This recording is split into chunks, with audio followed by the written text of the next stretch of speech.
Hi Geminis, how are you? This is Shooting Stars Tarot. Welcome to your weekly love reading for the week of August 13th through the 19th. Okay, welcome to Mercury retrograde. Get ready, all right? It's going to be kind of crazy.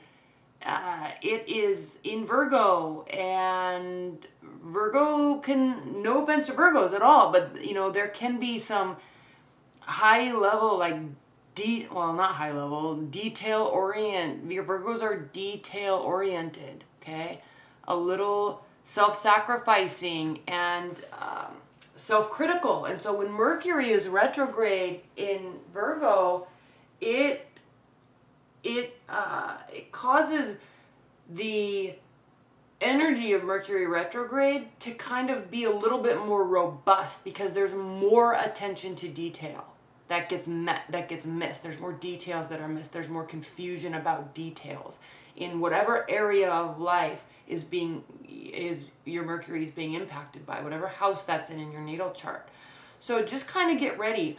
Another thing that's very interesting with respect to love this week is Venus is in Cancer and Pluto is retrograde in Capricorn, and it's opposing Venus in Cancer.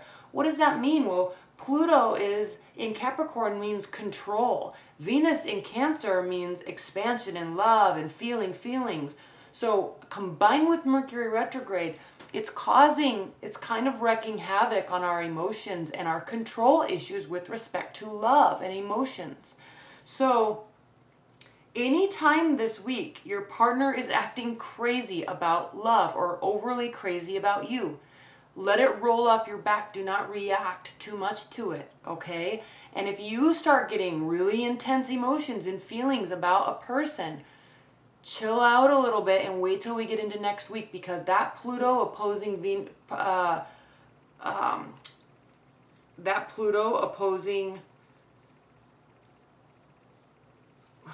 did I completely just lose my words? Because we're already in Venus retrograde or Mercury retrograde. That Pluto opposition is causing all sorts of craziness, okay? So, and emotions are amplified in love because of that. So just get ready, be aware, be prepared, and let things roll off your back without being so reactive, and vice versa. If you start acting crazy and your partner starts reacting, do that mental check that you can do so well, Geminis, and say, whoa, I might be acting a little nuts right now. They're not reacting well, but it's because I'm acting crazy because of this Pluto opposition. So just be aware, okay? All right, let's talk about you this week. What's going on? This is your love energy. This is your partner or your person or love interest. If you're single, this is moot. And this is the challenge, benefit, outcome. The overall energy for the week, Geminis, is the 9 of Wands. So this is good. There's battles being fought. Getting a little tired.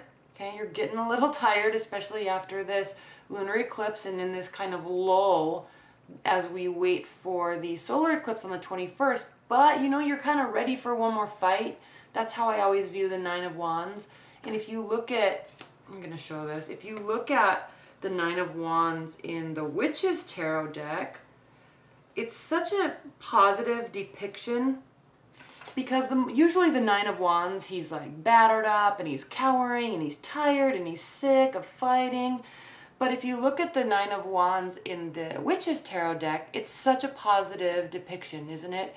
I mean, she's a warrior princess and she's up at dawn, and her skill set and her actions and her plans are firmly planted in the ground, and she is ready for one more big battle. So think of your energy this week, Geminis, your overall energy with respect to love. Okay, don't get carried away with it, with this Pluto opposition, but, think like this. I'm going to put this here because it's a better depiction. Warrior princess, ready to fight another battle. All right, Geminis. We have the 3 of Pentacles reversed, the Fool reversed, the Star card reversed, and the Tower upright. So, with you this week, you're not ready to go into a new beginning. You kind of know it's looming, and frankly, you're kind of waiting till next week. With respect to love, start taking action. You're really being affected by this full moon in Aquarius energy in this Mercury retrograde. So there's this thought and this need to take action surrounding you, but there's just like no energy to do it. So just chill this week. The Three of Pentacles reversed means kind of like not getting recognition, not really, definitely not wanting to take on any extra work.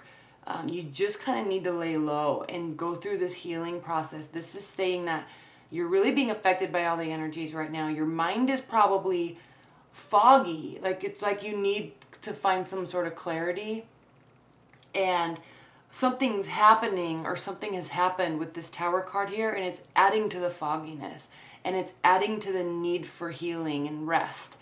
And you're not getting it because you're pressuring yourself. You're feeling very pressured. And again, this is all in terms of love. You're feeling very pressured to start something new or get to a new level or make a decision about going to the next level. You're feeling very pressured about that. So it's not letting your mind rest. And in turn, you're not getting healing done. This Tower card is definitely amplifying it. But you're being affected. But look. Okay, overall energy. You have last reserves of energy to go and fight another battle, but just choose wisely. Okay, choose wisely where you want to place that energy because you're kind of running low on it this week. What's going on in your person's life? Two of Wands reversed, King of Swords, Two of Pentacles, and Judgment. So they're vacillating a little bit. They're trying to decide. Obviously, something has happened. They're wanting to make a decision, but we have Two of Wands reversed and Two of Pentacles upright. So they're wanting to make a decision, but they're not. Not at least at the beginning of the week. We have the King of Swords here also. So they're trying to be very strategic with their decision-making process. That's what this is saying. They're trying to be strategic. This is definitely about you with the King of Swords. And they're really putting in a lot of effort into making this decision. And the Judgment card means that, again, okay, you know a decision has to be made one way or the other, but you don't really want to put the energy into it just yet. They also know a decision has to be made one way or the other with the Judgment card. Outcome renewal, final stance before moving into the next phase. You may be a little ahead of them. You may be waiting for them to do this. And it's affecting you in your ability to make the decision too. Now, what is very interesting, Geminis, is your challenge is the Magician reversed. So the challenge is there could be speculation of manipulation or deceit or not having all the information. So, and again, we also have in your benefit position the Strength card reversed. So there's insecurities brewing on both of your sides. There's a lack of confidence on both of your sides. And it's causing the final outcome to be no communication. So how can this get rectified? How can you sort this out? How can you get your strength back in order to make these decisions if you're not communicating with each other? And combined with this opposition, this Pluto opposition, combined with that, and Mercury retrograde, the thoughts, okay, they could sway one way or the other very heavily, too much, to the positive or negative side. Okay, it's good if it goes to the positive side, it's better than the negative side, but at the same time, it could be in some sort of obsessive sort of way, especially if there's assumptions or real manipulation and deceit, and especially if there's no communication. So be a little careful with stuff this week and be very clear and slow in your approach. And I think probably, this is my own interpretation, but I think communication is kind of what needs to happen. You're both in limbo here and nothing's moving. But you both are ready to fight another battle. So that tells me that you're interested in love, you're interested in the person or a person or in your partner, but there's a Tower moment that happened and there's lack of confidence and distrust all the way around. So what are you going to do about it? That's the big question, Gemini. What are you going to do about it? Okay, maybe wait till next week when We have the eclipse. But sift through this week with caution and don't jump to conclusions. And if your partner starts jumping to conclusions, don't react. Let them jump to conclusions, and then that fog will lift as we move into next week, and there will be a lot more clarity. All right, Geminis? Okay, thank you so much. Welcome to Mercury retrograde. All right, bye.